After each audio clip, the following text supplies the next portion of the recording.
Hello guys, welcome to my channel study and lifestyle. कैसे हैं आप सभी। तो आज हम कर रहे हैं BEGS 185 इंग्लिश लैंग्वेज टीचिंग। तो इसमें हमारे टोटल 4 ब्लॉक हैं। ये जो क्रेडिट है ये 4 है। इट मींस 50 मार्क्स का आपका एग्जाम होगा। और इसमें क्वेश्चंस देख लेते हैं। इसमें एक चीज़ है, आपको ना इसमें पॉइंट्स में समझाया हुआ है। तो जो पॉइंट्स की हेडलाइन है ना, वो आपको अच्छे से याद रखनी है। मतलब एज अ पॉइंट्स में आपको एक प्रॉपर हेडलाइन दी हुई है, वो आपको याद करनी है। और ये सब्जेक्ट इजी है, आप याद करोगे तो आपको हो जाएगा। ठीक है, तो हम स्टार्ट करते हैं अपने ब्लॉक 1 से, यूनिट 1 से। Unit 1 the language learner. इसमें हम देखते हैं हमारे कौन से पॉइंट्स इंपॉर्टेंट है। 1.2 the personal and unique quality of learning. 1.5 the learners characteristics that influence learning at school. इसमें आपके पॉइंट्स दिए हुए हैं। ठीक है, फर्स्ट पॉइंट दिया हुआ है general scholastic ability, then language learning ability, then okay ये आपके हैं। उसके बाद ये भी इसमें ही है, इसकी जो कैरेक्टरिस्टिक्स है ना उसमें ही है ये learning style and preferences. Then learning style and preferences के हमें डिटेल में एक्सप्लेन किया हुआ है, तो ये उसी टॉपिक में आपका लाई करता है। ओके, तो आप इस टॉपिक को भी पढ़ लेंगे। ये पूरा है आपकी कैरेक्टरिस्टिक्स। तो अब मैं आपको जो पॉइंट्स बोल रही थी वो ये वाली हेडिंग्स आपको याद करनी है। ये वाली आपको हेडिंग्स याद रहेगी ना, तो आप इन वाली हेडिंग्स को थोड़ा ब्रीफ में लिख के तो भी आपके पॉइंट्स अच्छे खासे बन सकते हैं। अगर आपको याद नहीं है तो उसके अंदर क्या लिखा था, तो मेक श्योर कि आपको हेडिंग्स याद हो। ओके, तो हमारा ये हो गया।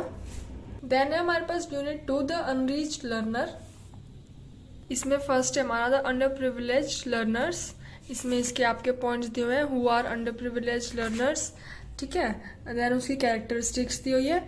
अगेन यहाँ पे ये आपके दिए हुए हैं ना, ये टॉपिक हेडलाइंस, ये आपको अच्छे से लर्न करने हैं। Okay, teaching English to the under privilege learners 2.4। तो अगर आपको इसमें क्वेश्चन आता है ना, अब ऐसा तो है नहीं कि आपको अंडर प्रिविलेज के ऊपर ही 3 क्वेश्चंस आ जाएंगे। मोस्ट चांसेस है कि इसके ऊपर आपका एक ही क्वेश्चन आएगा। तो या फिर आपसे वो इसकी इंट्रोडक्शन पूछ सकता है, या फिर ये पूछ सकता है कि उनको टीचिंग इंग्लिश कैसे सिखाई जाती है। तो आपको आंसर किस तरह से करना है, आपको पहले तो अगर ये क्वेश्चन पूछे, पहले आप उसको सेमी ब्रीफ करेंगे। पहले आप उसको इंट्रोडक्शन देंगे कि अंडर प्रिविलेज लर्नर होते कौन है। ठीक है, उसके बाद आप अपने पॉइंट्स रखेंगे। उसके बाद आप बताएंगे कि कैसे इनको टीच करते हैं या क्या क्या इनमें टूल्स की ज़रूरत होती है। ठीक है, तो ये आपका वे ऑफ आंसरिंग होना चाहिए। First you have to introduction. ठीक है, आपको इंट्रोडक्शन पूरा देना है। उसके बाद आप जो क्वेश्चन में पूछा या फिर कुछ भी, ठीक है, उसको आप एक्सप्लेन करेंगे। ओके, तो ये आपका स्ट्रक्चर होता है एक प्रॉपर आंसर का। Then unit 3 we have the learner with special needs. ठीक है, इसमें हम देखते हैं 3.3 speech and language difficulties. 3.4 reading difficulties. इसमें आपको दिया हुआ है ना रीडिंग करने में क्या क्या प्रॉब्लम्स आती हैं। ठीक है, उसमें पहले ही देखिए, पहले आपको यहाँ पे इंट्रोडक्शन दिया हुआ है, उसके बाद यहाँ पे आपके पॉइंट्स लिखे हुए हैं। तो इसी वे में आपको आंसर्स लिखने हैं। पहले आपको एक सिंपल इंट्रोडक्शन देना है। उस क्वेश्चन के बारे में आपको जो भी बताए ना, आप वही लिख दोगे उस इंट्रोडक्शन में। ठीक है, उसके बाद आप उसको डिटेल्स में लिखोगे नीचे पॉइंट्स में। ओके, तो ठीक है, ये आपके पॉइंट्स हो गए। अब आपका इसमें ना एक पॉइंट है B, auditory verbal and language difficulties. तो ये मेन है, क्योंकि ये आपका सिंगल भी आ सकता है उसमें। ये इसमें ही है, देखिए जो मैंने अभी आपको बताया रीडिंग डिफिकल्टीज, लेकिन कभी कभी ना ये सिंगल भी आ जाता है, तो आप इस वाले को अच्छे से याद करोगे। Then we have unit number 4 helping the learners to be autonomous. ठीक है, अब इसमें आप देखिए आपको क्या क्या दिया हुआ है। पहला जो हमारा मेन क्वेश्चन है वो है 4.3 procedures of supporting autonomous learner. अब देखिए यहाँ पे आपको ये पूछेगा प्रोसीजर्स ऑफ दिस। इसको आप प्रोसीजर को पूरा बताने से पहले आप जो ये ऑटोनोमस लर्निंग है ना, इसको एक्सप्लेन करेंगे, जो कि आपको एक्सप्लेनेशन दे रखा है 4.2 में। ठीक है, तो आप क्वेश्चन पूछेगा कि व्हाट इज ऑटोनोमस लर्निंग और उसके प्रोसीजर्स बताइए। तो आप पहले उसको पूरा अच्छे से इंट्रोडक्शन दोगे उसका, जितना भी आपको पता है। देन उसके बाद आप प्रोसीड करोगे अपने प्रोसीजर्स बताने में। तो इस तरह से आप आंसर लिखोगे, क्योंकि एक ही टॉपिक के 2 क्वेश्चंस बहुत कम आते हैं। एक टॉपिक में से वो आपको एक ही क्वेश्चन पूछता है, ठीक है, तो आपको ऐसे आंसर करना है, क्योंकि वो एक ही क्वेश्चन में ना 2 टॉपिक आपके पूछ लेते हैं। उनका तो ये भी हो गया कि एक्सप्लेनेशन भी दो और प्रोसीजर्स भी हो। हमारे लिए 2 टॉपिक हैं, बट वो एक ही क्वेश्चन में पूछ लेते हैं, तो हमको उसी वे में ये तैयार करना है, ठीक है। पहले आप थोड़ा इंट्रोडक्शन लिखें, देन उसके बाद आप प्रोसीजर लिखें। अब हमारा यूनिट ब्लॉक 1 हो चुका है फिनिश, जिसमें थी 4 यूनिट। अब हमारे पास है ब्लॉक 2, जिसमें भी आपकी टोटल है 4 unit. Unit 1 teaching strategies in the classroom. 1.2 integrating language abilities, इसमें आपको इंट्रोडक्शन दिया हुआ है।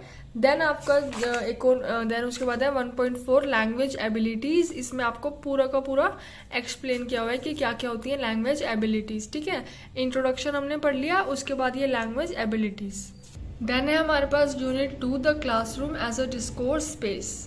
2.3 क्लासरूम डिस्कोर्स, ये हो गया हमारा इंट्रोडक्शन पूरा कि क्लासरूम डिस्कोर्स होता क्या है।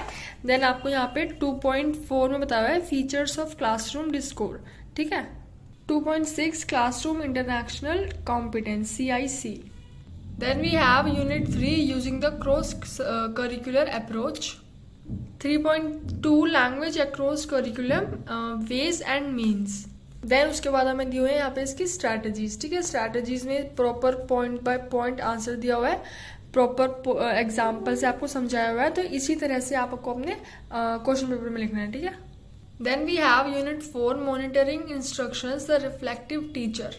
मॉनिटरिंग द क्लास, इसमें बताया हुआ है मॉनिटरिंग होती कैसी है, ब्रीफली वो किस चीज़ में यूज आती है, उसका एग्जाम्पल क्या है, ठीक है। प्रॉपर इंट्रोडक्शन आपको दिया हुआ है। Then how can we monitor और ओन क्लास 4.4। तो यहाँ पे आपका खत्म होता है ब्लॉक 1 और ब्लॉक 2, ठीक है। अब ये आपके क्वेश्चंस हो गए हैं। आप सबसे पहले क्या करेंगे, पूरा ब्लॉक रीड करेंगे, उसमें आपको कुछ नहीं देखना, ये इंपॉर्टेंट नहीं है, पूरा whole block you have to read.